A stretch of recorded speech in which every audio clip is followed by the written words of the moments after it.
Hello বন্ধুরা, welcome to my channel simple kitchen. আজ আমি তোমাদের সাথে শেয়ার করব নারকেলের পুর দিয়ে পাটিসাপটা। তো এর জন্য আমার কি কি লাগছে চলো দেখে নেওয়া যাক। এর জন্য আমার লাগছে একটা নারকেল, সেটাকে আমি কুড়িয়ে চিনি দিয়ে মাখিয়ে রেখেছি, আর কড়াইয়ে দুধ জাল দিতে বসিয়েছি। এই দিকে মা ব্যাটারটা তৈরি করার জন্য কিছুটা পরিমাণ চালের গুঁড়ো নিয়েছে আর কিছুটা পরিমাণ ময়দা নিয়েছে আর পরিমাণ মতো গুড় দিয়ে দেবে। তোমরা যে যেমন মিষ্টি খেতে পছন্দ করো সেই অনুযায়ী গুড়টা দিতে পারো।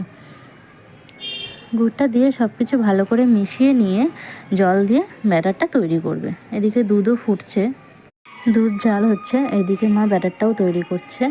আর আমার রেসিপিটা ভালো লাগলে আপনারা অবশ্যই করে আমার চ্যানেলটিকে সাবস্ক্রাইব করে আমার পাশে থাকবেন।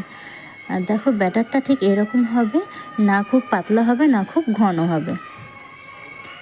এইদিকে দেখো দুধটাও অনেকটা টেনে গেছে, মানে শুকিয়ে গেছে। তো এই সময় আমি চিনি দিয়ে মাখিয়ে রাখা নারকেল কুড়ানোগুলোকে আমি দুধের মধ্যে দিয়ে দেবো। এইভাবে করলে কি হয়, পাটিসাপটা টেস্টটা অনেকটা বেড়ে যায়, খুব ভালো লাগে খেতে।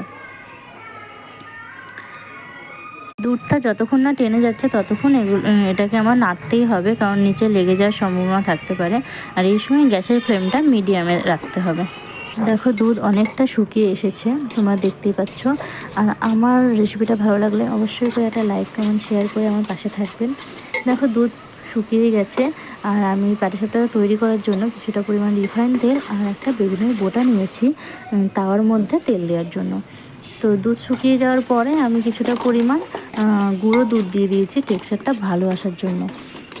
ভালো করে গুঁড়ো দুধের সাথে নারকেলটাকে মিশিয়ে নিয়ে আমি গ্যাসের ফ্লেমটা অফ করে দেব, কারণ পুরটা একদম রেডি হয়ে গেছে।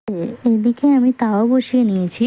তাওয়াটা গরম হয়ে যাওয়ার পরে আমি কিছুটা পরিমাণ রিফাইন তেল দিয়ে দিয়েছি, আর তারপরে দিলাম 1 হাতা ব্যাটার। তাওয়াটাকে হালকা হাতে ঘুরিয়ে ঘুরিয়ে আমি রাউন্ড শেপ দিয়ে নিয়েছি। দেখো গোল হয়ে গেছে। তো এরপরে আমি দিয়ে দেবো এক সাইড দিয়ে দেবো আমি পুরটা।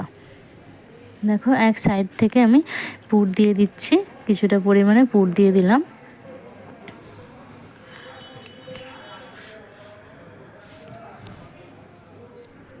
আর হালকাভাবে আমি এটাকে মুড়িয়ে দেব। দেখো হালকা হালকা করে মুড়িয়ে দিচ্ছি, নাহলে ভেঙে যাওয়ার সম্ভাবনা থাকে। হালকা হালকা করে মুড়িয়ে দিয়েছি। দেখো কত সুন্দর হয়েছে পিঠেটা, আর কত সুন্দর দেখতেও লাগছে। হালকা হালকা করে দুপাশটা একটু হালকা হাতে চেপে দিচ্ছি। দেখো খুব সুন্দর হয়েছে পিঠেটা। এরকমভাবে আমি একই রকমভাবে বাকি পিঠেগুলো আমি করে নেব, একই রকমভাবে সবগুলোই করে নেব। দেখো অনেকগুলো করে নিয়েছি। আর আমার রেসিপিটা ভালো লাগলে অবশ্যই